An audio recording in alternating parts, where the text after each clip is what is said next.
Vous devinez aussi avec ces chansons combien ces exécutions, combien ces grandes affaires criminelles ont été des passions populaires à travers la presse, à travers les journaux, à travers les illustrations.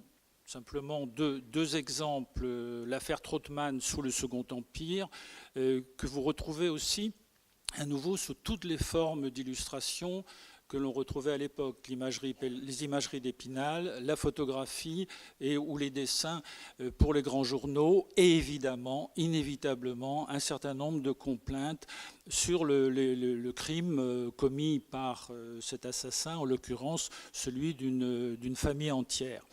Mais le grand fait divers d'avant la Première Guerre mondiale a été ce qu'on a appelé l'affaire Soleil-Lent en 1907. Elle est assez considérable, je vais dire conceptuellement et chronologiquement, parce que c'est aussi cette affaire de 1907 qui a fait que la peine de mort n'a pas été supprimée en France en 1908, mais qu'il a fallu attendre encore près de 8 décennies avant qu'elle ne disparaisse de notre arsenal pénal. L'histoire de Soleil-Lent, c'est un ouvrier ébéniste qui va enlever une petite voisine de 11 ans en janvier 1907, qu'on va retrouver étranglée, violée, poignardée dans une consigne, tout y est dans une caisse, dans une malle à la gare de l'Est. Et c'est très rapidement, on va trouver le coupable, donc ce voisin qui est arrêté, qui est jugé et qui est logiquement condamné à mort après quelques mois d'enquête en juillet 1907, donc le crime ayant eu lieu fin janvier 1907. Alors, l'horreur, évidemment, du crime va faire qu'on le retrouve là aussi dans des complaintes, qu'on le retrouve dans les journaux, qu'on le retrouve aussi en petits fascicules quasiment distribués gratuitement. On a la trilogie qui passionne les foules, la victime innocente, le délinquant plus ou moins multirécidiviste et une opinion qui va être absolument révoltée par le crime. Voilà une photo qui montre les obsèques de la petite jeune fille, de la fillette, la petite Marthe, où on pense qu'il y a eu sans doute à peu près 100 000 personnes qui sont venues pour les obsèques de l'enfant. Bon, nous aurions normalement, pourrait-on dire, un cas assez classique avec la conclusion, c'est-à-dire l'exécution du coupable. Sauf qu'il se trouve que le président de la République de l'époque, Fallières, qui a été élu un an auparavant, a, en tant qu'avocat, une position extrêmement clair, il gracie systématiquement. Vous avez vu dans la chanson d'Aristide Bruand, à la petite requête, qu'il se plaint, lui, de ne pas avoir été gracié, parce que de temps en temps, il faut faire un exemple. Fallières, systématiquement, on ne regarde même pas le dossier, il gracie. Et donc, il va gracier Soleil-Lent, ce qui va susciter une révolte, il n'y a pas d'autre mot, plus qu'une réticence, un scandale dans l'opinion. On est dans ce que Pierre Rosanvallon appelle par exemple le peuple émotion, où on a la police arrête, la justice relâche et le gouvernement gracie. Et donc là, c'est quelque chose qui est considéré comme totalement inadmissible, mais je dirais d'un bord à l'autre de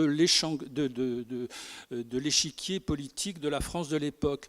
Cette caricature que vous avez sur votre droite, c'est une caricature qui vient de la presse d'extrême gauche de l'époque et qui met en relation le fait que ce président Fallières, qui a pour ministre de l'Intérieur Clémenceau, le briseur de grève, celui qui va faire tirer, enfin, pas directement, mais à Draveil, à Villeneuve-Saint-Georges, sur des ouvriers en grève, et qui en plus est en train de préparer l'alliance avec la Russie, donc avec le tsar, qui est l'abomination des abominations. Et justement, les dessins ou cette caricature que nous voyons dans la presse d'extrême gauche de l'époque, c'est montrer ce Fallières qui massacre les ouvriers, qui est en contact avec l'autocrate de toutes les Russies, mais qui va gracier un assassin d'enfants. Donc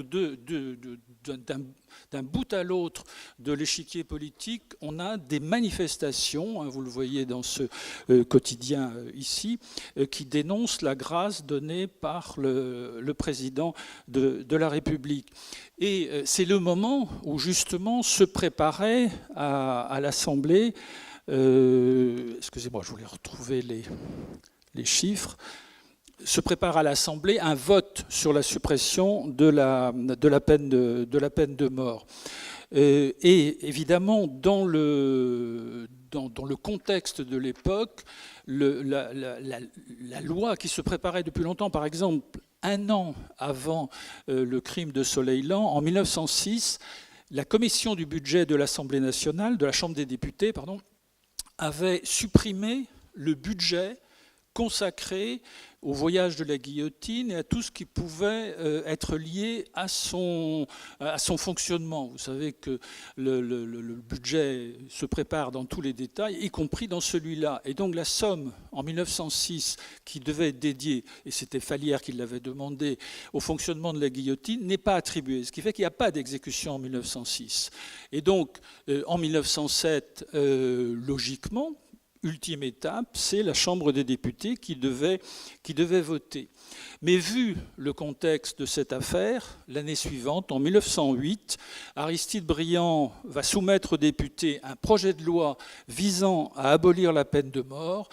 Le vote a lieu le 8 décembre et par 330 voix contre 201, dans le contexte de cette affaire, eh bien, les députés vont refuser l'abolition de la peine de mort et il faudra donc attendre ces décennies avant que ce ne soit fait.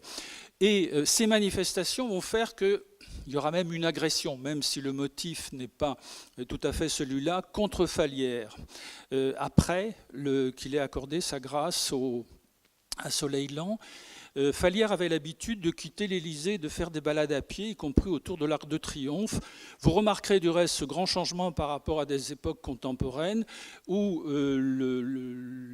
comment dirais-je, la protection d'un président de la République constituait à l'époque de 2 sergents de ville qui le suivaient pendant qu'il marchait dans la rue.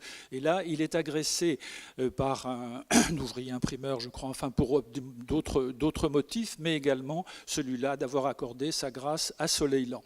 Et la presse va continuer, alors bien sûr toujours des complaintes, et puis vous voyez comment on représente aussi ce Soleil-Lent qui va partir au bagne, qui va y survivre quelques années, mais qui aura effectivement la vie sauve. C'est-à-dire le président, ayant accordé sa grâce, ne peut plus revenir en arrière.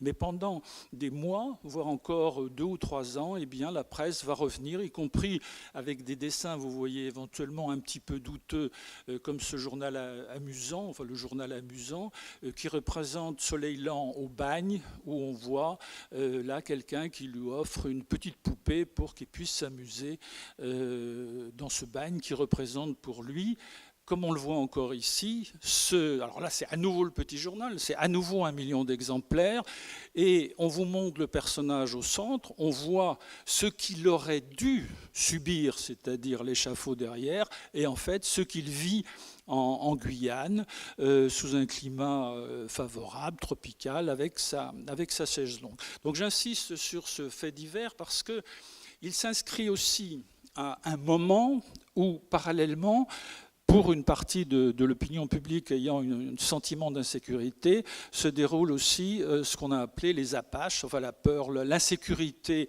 latente. On retrouve des thèmes que nous connaissons bien encore aujourd'hui et qui vont entre la crainte dans les grandes villes de ces Apaches, de ces petits truands, de ces cas parfois violents d'agression, et qui en plus se superposent à la vague anarchiste de 1894-95 qui existait déjà depuis un moment et qui va avoir son prolongement avec des phénomènes anarchistes ou avec aussi dans le contexte des Apaches, eh bien, des personnages alors qui ont continué aussi dans notre mémoire. C'est le cas de la prostitution. Alors là, Casque d'or avec le film de Jacques Becker et Simone Signoret, qui ressemble beaucoup à la vraie Amélie Elie de Casque d'Or. Et puis alors tout ce qui est à nouveau les faits divers de l'époque, ces apaches tels que nous les voyons ici en photo, les deux proxénètes ayant à voir avec aussi l'épisode Casque d'Or. Et tout ça, l'anarchisme 1894-1915, prolongement avec la bande à Bonneau de 1911-1913 qui nous mène donc jusqu'à la Première Guerre mondiale. Alors avec la Première Guerre mondiale, on passe évidemment à autre chose. Là, c'est du massacre à tout à fait autre chose que les crimes que nous avions vus. Et après la Première Guerre mondiale vont naître vraiment de nouvelles images. C'est pour ça que je vous ai montré cet appareil photo Leica qui va complètement changer la vie des reporters qui vont continuer à nous présenter, commencer à nous présenter le crime d'une manière différente et vont être très présents. Par exemple, ici, vous avez l'idée d'un départ de Bagnères pour la Guyane. Et vous avez les caméras d'actualité, vous avez les appareils photo qui vont saisir sur la pellicule et diffuser dans les salles de spectacle avant le grand film régulièrement ces images de Forçat. Et puis nous avons un autre événement considérable juste après la Première Guerre mondiale qui va être photographié et filmé, c'est évidemment l'affaire Landru. Alors, Landru, nous sommes dans une histoire qui va aussi fasciner, mais avec, je dirais, beaucoup plus de détachement. Là, c'est moins grave que le crime de Soleil-Lent. On sort de la Première Guerre mondiale, les morts se sont chiffrés par centaines de milliers, et donc l'histoire de ce personnage qui est un acteur formidable pendant son procès, et des veuves qu'il a séduites et qui ont été... en plus, la mise en scène du procès est formidable. Au premier plan, vous avez par exemple le réchaud, pourrait-on dire, le four, dans lequel la cuisinière, dans lequel ces femmes que vous avez en photo à droite ont terminé leur jour. Alors on donne le détail de combien les cendres ont pesé, combien on a trouvé dedans, etc. Enfin, la presse se fascine, comme si finalement on se lavait des grands massacres par des petits massacres. Et Landru est absolument un client, dirait-on dans la presse d'aujourd'hui, absolument tout à fait extraordinaire. On rapporte par exemple, alors évidemment condamné à mort, parce que là les preuves sont accablantes, et il est exécuté le 25 février 1922. Et la presse, le lendemain, mentionne que quand on lui a proposé la dernière cigarette et le dernier verre de rhum, Landru aurait répondu « Non, j'en prends pas, merci, ce n'est pas bon pour la santé ». Et donc, évidemment, le personnage va séduire, et va d'autant plus séduire qu'on réussit, ce qui était la première fois qu'on réussissait à le faire, en quelque sorte, de montrer des photographies un petit peu retouchées de l'exécution de Landru devant la prison de Versailles. Et on en avait à peine terminé avec Landru qu'allait commencer une autre histoire dont je ne vais pas vous parler, si ce n'est que pour moi elle est assez passionnante parce qu'elle continue en quelque sorte de nos jours. C'est vraiment la chronique séculaire d'une folie médiatique qui est l'affaire Seznec. On arrivera bientôt à un siècle de cette histoire puisque tout a commencé en 1923. Vraisemblablement une sorte de fait divers très banal, incluant y compris la culpabilité de Guillaume Seznec, mais là, avec un mécanisme, je n'ai pas le temps de décrypter ce soir, l'opinion publique va finalement, après avoir hurlé à mort au moment du procès de Quimper en 1924, va peu à peu, par un certain nombre de phénomènes, décider qu'il y avait une erreur judiciaire. Donc avec le côté, la même irrationalité, la même violence en quelque sorte, l'opinion publique, petit à petit et jusqu'à nos jours, va considérer que Guillaume Seznec, en quelque sorte, a été victime d'une erreur judiciaire, alors que absolument rien dans le dossier et dans le procès ne le laisse penser. Alors, il se trouve que j'ai beaucoup travaillé sur cette question et que nous avions fait dans le journal Le Point en 2003, donc il y a déjà 15 ans, un long dossier où on posait la question totalement hérétique, et si jamais, finalement, nous étions quand même dans le cas d'une véritable culpabilité, ce que a plus ou moins confirmé la chambre criminelle de la Cour de cassation en 2006, évidemment avec, à l'annonce du verdict, en quelque sorte, de cette chambre criminelle, considérant qu'il n'y avait pas de raison de revenir sur le procès tel qu'il s'était déroulé en 1924, avec des manifestations, avec, là, vous voyez, sur fond de drapeau breton, parce qu'entre-temps, et là aussi ça mérite d'être analysé, l'affaire Seznec était devenue une sorte d'affaire Dreyfus à la bretonne. Et après, quand même, ça laisse rêveur aussi parfois, après ce jugement ou cette décision de la Cour criminelle de la Chambre de cassation de 2006, eh bien, il a quand même encore et toujours été fait appel à la justice populaire.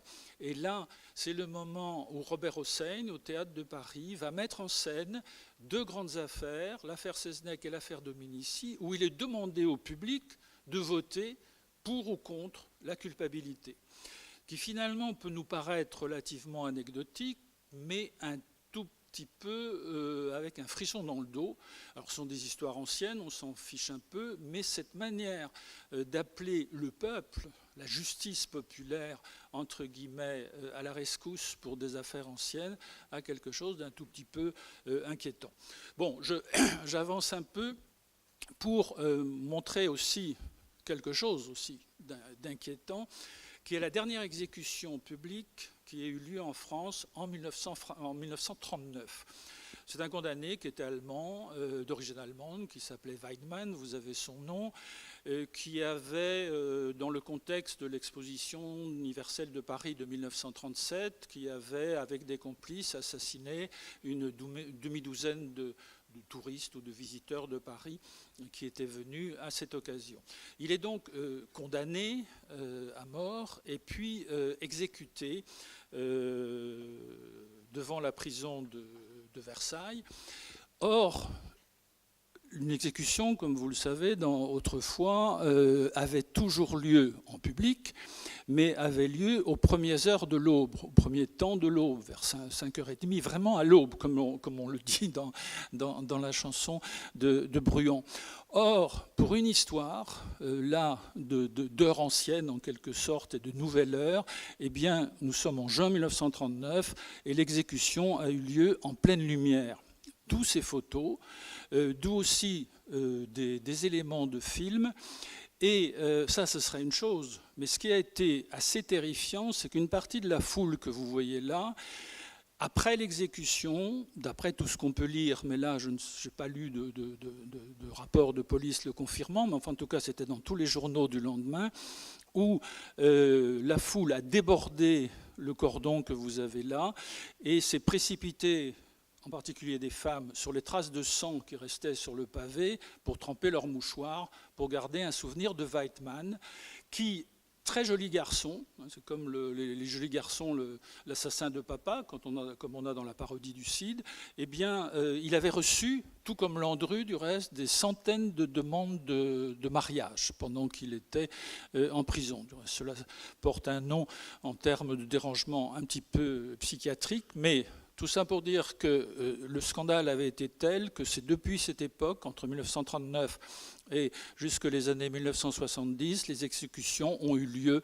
désormais à l'intérieur des prisons et non plus avec du public comme il avait été prévu par le code pénal de 1910. Du reste, on voit très bien comment 2110, pardon. On voit très bien comment vous avez une évolution. Hein. Vous avez au départ l'échafaud qui domine la foule, puis la guillotine sur le sol, et avec un rapprochement de plus en plus vers les prisons pour éviter des transports trop importants et des scandales du condamné à mort par rapport à la foule. Et donc là, on le faisait devant les prisons, et à partir de 1939, on l'a fait à l'intérieur. Alors, j'insiste pas aussi sur toute la fortune de la revue détective à l'époque, éditée, on s'en souvient peut-être pas toujours, par les éditions Gallimard. Donc ce n'est pas du tout une revue considérée comme étant bas de gamme en quelque sorte. En fait, du reste, Gaston Gallimard disait qu'il payait la NRF avec les revenus que lui ramenait Détective. Par ailleurs, pleine d'articles de grands auteurs comme Macorlan, etc. Et détective, là, c'est l'année 1934. On a parlé de crime masculin, mais ce qui va être vraiment les grands événements des années 30, ça va être l'apparition de la femme dans ses chroniques judiciaires et dans les chroniques du crime, avec évidemment l'affaire Nozière, Violette Nozière, accusée d'avoir tenté d'empoisonner ses parents. Enfin, son père en est mort, sa mère a survécu. Et je vous montre juste ça pour vous montrer là aussi le nombre de chansons. Nous sommes pourtant en 1934. Nous l'avons vu, la photo est là, la radio est là, le cinématographe est là, mais on continue à diffuser des chansons, des complaintes. Toutes celles-ci concernent, évidemment, le titre L'Empoisonneuse, concerne Violette Nozière, qui va devenir aussi une icône pour les surréalistes. Parce que vous avez à gauche une revue où vous trouvez un texte d'André Breton, un dessin de Salvador Dali, de Yves Tanguy, etc. Les surréalistes vont se passionner pour le cas de cette empoisonneuse, éventuellement soumis à l'inceste par son père, et qui va fasciner jusqu'au cinéma d'aujourd'hui avec le film de Chabrol, et jusqu'à une présence musicale avec un groupe de rock italien qui s'appelle toujours du reste Area, et qui va revenir sur l'affaire Nozière en 1978. Et puis, nous sommes dans l'univers des femmes, dans l'univers des femmes criminelles, et vraiment ce sont des années très riches, ces années 1930, puisqu'il y a non seulement Violette Nozière, mais il y a les sœurs Papin. Alors les sœurs Papin, vous connaissez sans doute l'histoire, ce sont deux domestiques dans une famille bourgeoise du Mans, qui vont assassiner dans des conditions absolument épouvantables leur patronne et la fille de leur patronne, massacrer. Le témoignage parle de bouillie sanglante quand on est arrivé sur la scène du crime. Et là aussi, il va y avoir non seulement un déchaînement populaire, mais une présence intellectuelle et d'écrivains fascinés par cette affaire. On retrouve par exemple, et elle se prête bien à ces photos que vous avez là, ce texte de Jean-Paul Sartre, du jeune Jean-Paul Sartre, qui a 29 ans à l'époque, qui écrit ceci à propos des sœurs Papin. Leurs faces resplendissaient comme des incendies, elles avaient le cou nu des futurs décapités, des rides partout, d'horribles rides de peur et de haine, des plis, des trous dans la chair, comme si une bête avec des griffes avait tourné en rond sur leur visage. Donc les sœurs Papin vont être, au moins pour l'aîné, condamnées à mort, graciées pour l'aîné, la sœur cadette condamnée à 10 ans de réclusion. La première des sœurs mourra en prison. La cadette vivra très longtemps, jusque dans les années 1980. Et c'est une histoire qui, là aussi, s'est poursuivie, c'est pour ça que j'insiste toujours aussi sur le cinéma, avec bien sûr la pièce de Jean Genet, même s'il contestait parfois avoir pris dans sa mémoire ce qu'était l'histoire des sœurs Papin, mais en tout cas à nouveau Chabrol pour la cérémonie, et plus récemment le film Les blessures assassines. Et puis de cette mémoire reste aussi un texte de Jean Cocteau qui s'appelle Anna la Bonne, qui est à la fois un rapport avec les sœurs Papin, mais qui est aussi, dans le texte de Jean Cocteau, la référence à une histoire et un texte venant des États-Unis.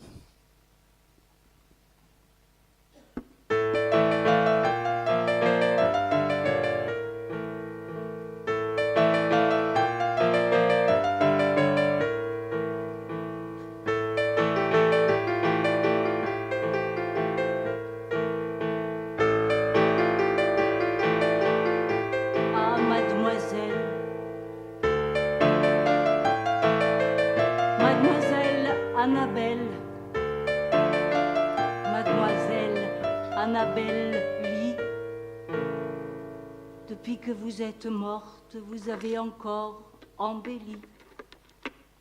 Chaque soir, sans ouvrir la porte, vous venez au pied de mon lit. Annabelle, mademoiselle, mademoiselle, mademoiselle Annabelle Lee. Sans doute vous étiez trop bonne, trop belle et même trop jolie. On vous portait des fleurs comme sur un autel, et moi, j'étais Anna la bonne de l'hôtel. Vous étiez toujours si polie et peut-être un peu trop polie. Vous habitiez toujours le grand appartement et la chose arriva, je ne sais plus comment. Si, bref, j'étais celle qu'on sonne. Vous m'avez sonné une nuit comme beaucoup d'autres personnes, et ce n'est pas assez d'ennui pour qu'on assassine. Nous autres, on travaille, on dort, les escaliers, les corridors, mais vous, c'était les médecines pour dormir. Ma petite Anna, voulez-vous me verser 10 gouttes? 10, pas plus. Je les verse toutes. Je commets un assassinat. Que voulez-vous? J'étais la bonne, vous étiez si belle, si bonne, vous receviez un tas de gens, vous dépensiez un tas d'argent. Et les sourcils qu'on vous épile, les ongles et le sexe à pile. Ah, mademoiselle, mademoiselle Annabelle, mademoiselle Annabelle Lee, depuis que vous êtes morte, vous avez encore embelli.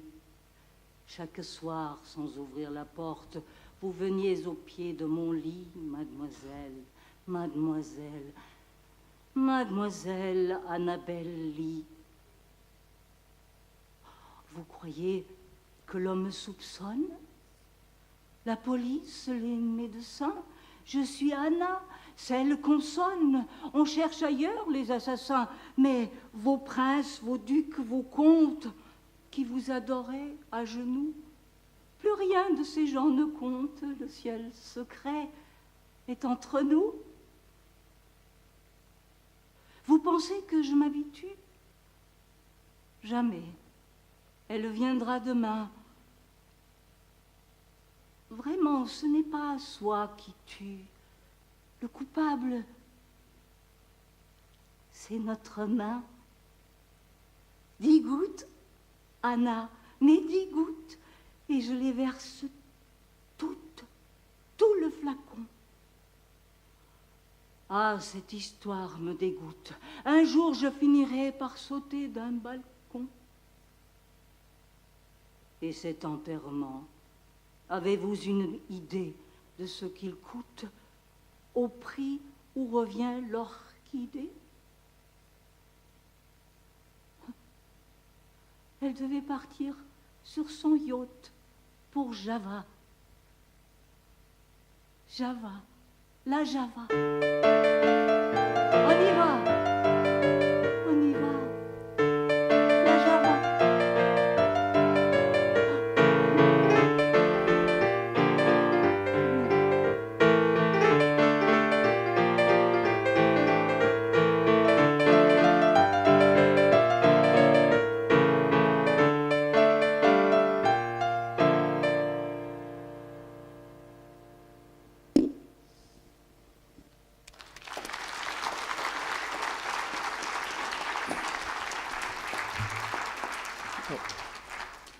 Juste un mot, en cette même année 1934, on avait vu les hommes, les femmes, c'est aussi, après Jean Cocteau, c'est Jacques Prévert, après une révolte d'enfants dans la colonie pénitentiaire de Belle-Île-en-Mer, la chasse à l'enfant.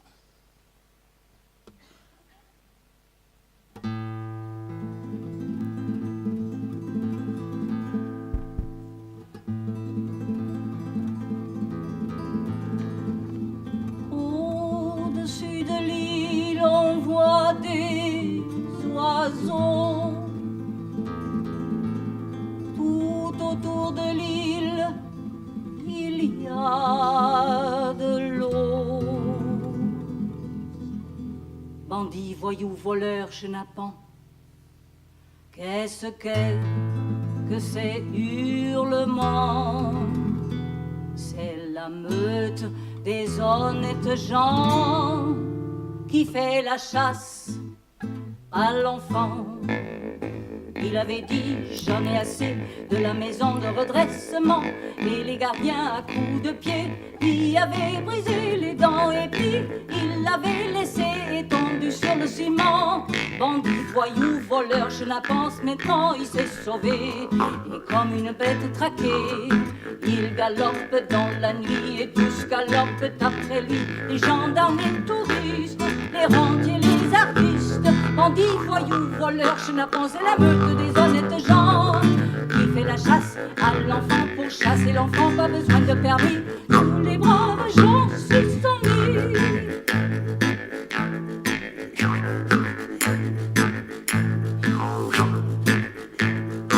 Et ceux qui nagent dans la nuit, quels sont ces éclairs de bruit? C'est un enfant qui s'enfuit, on tire sur lui à coups de fusil. Bandit, voyou, voleur, chenapance, c'est monsieur tout le rivage, sans bedrouille et vert de rage. Bandit, voyou, voleur, chenapance, rejoindras-tu le continent? Rejoindras-tu le continent? Au-dessus